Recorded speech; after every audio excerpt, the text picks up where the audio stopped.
clearly it's no longer news that energy, or rather oil prices are down to a 16-month low. And the key question, of course, is to what extent is this hurting Nigeria right now? Clearly, oil revenues are lower.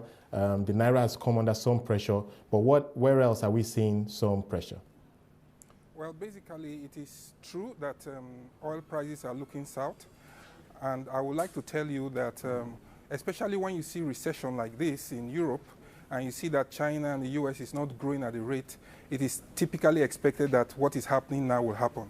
And I think the issue will be that it will therefore lead to a lot of cutback in investment, especially in the upstream sector.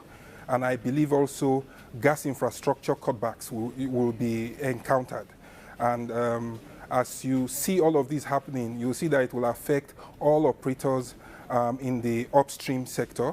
We also see that the price movements downwards will affect stock holding risk for the downstream sector as well. Indeed. This, of course, will affect revenues, national revenues, and therefore affect the economy materially if this continues below $72. All right, Samuel, you've clearly highlighted several risks there. But before we get to that, let's talk about if you like, the most critical risk of that oil price coming down to $72 per barrel, which of course is the baseline for the 2012 budget.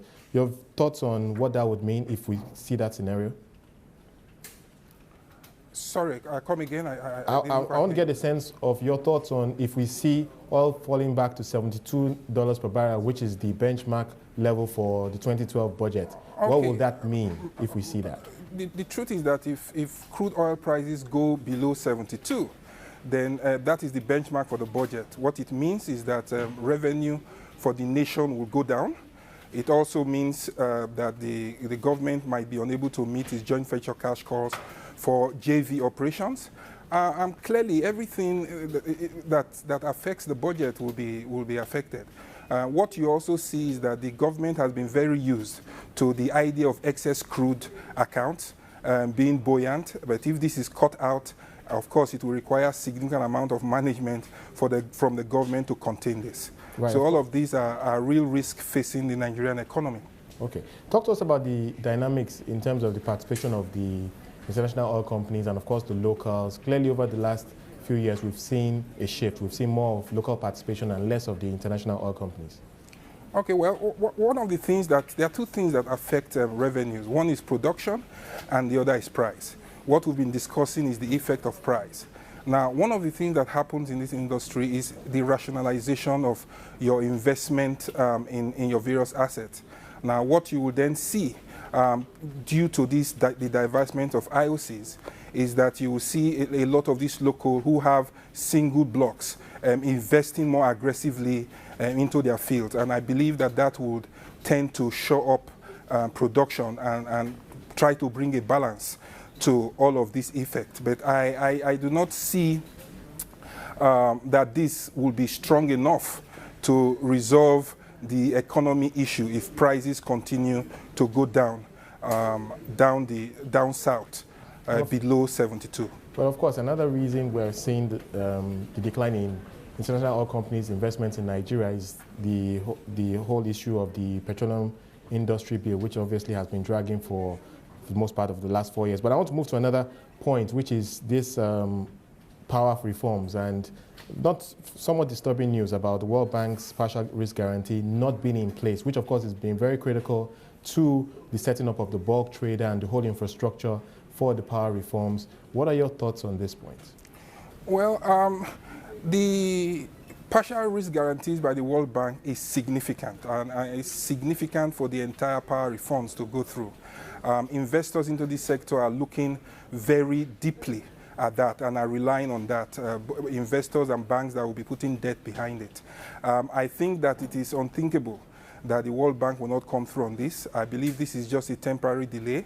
I expect that soon, before the bid rounds are through on the energy, on the power sector, I believe that the World Bank will come through on it. Otherwise, the entire reforms will have a pushback.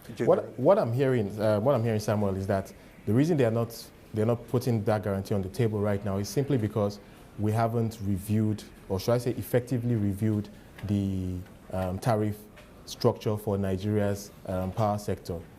Would you agree that that's the issue? Because I did hear that last month this was supposed to take off. Well, that's an issue, but you know, all of these issues that have been raised up in the power sector are being resolved step by step. Initially, it was a gas issue, and MITO 2 comes out with a gas regime that looks a little bit more attractive. Now you also have concerns about payments for gas supplier, which NEC has come out to give guarantees to say, look, this will happen. I do not think that these issues that are raised will continue. I think the whole issue of tariff also is being looked at, and just recently there was a somewhat an increase in the price benchmark for has that effectively happened, though? I know it was in the plan, but has that effectively on the ground from what you're hearing? I think it has happened. Right. Well, you know, for me, when I look at the entire process, it's a bit disappointing how it has dragged on for a while. And I want to get a sense from perhaps the people you're advising or you're involved with. Do you see any fatigue from investors with this process? Because we know that privatization of this power company should have happened last year. Mm-hmm. Now, I mean, yes, it's taken a long while for all of this to happen and come true. But from my perspective, from my point where I deal with people who have exercised, are shown interest in investing in that sector, I think as each hurdle is crossed, you then see the excitement and renewed interest. And that's what we're seeing and feeling from the banking side right now, because there is strong interest in participation in the power sector and in the power reforms. So you're saying there is that positive sentiment for the reforms now? There's that view that we're going to get it done this year? I think it's strong. Preparations are in top gear, and I have the sense that we should close out on this year.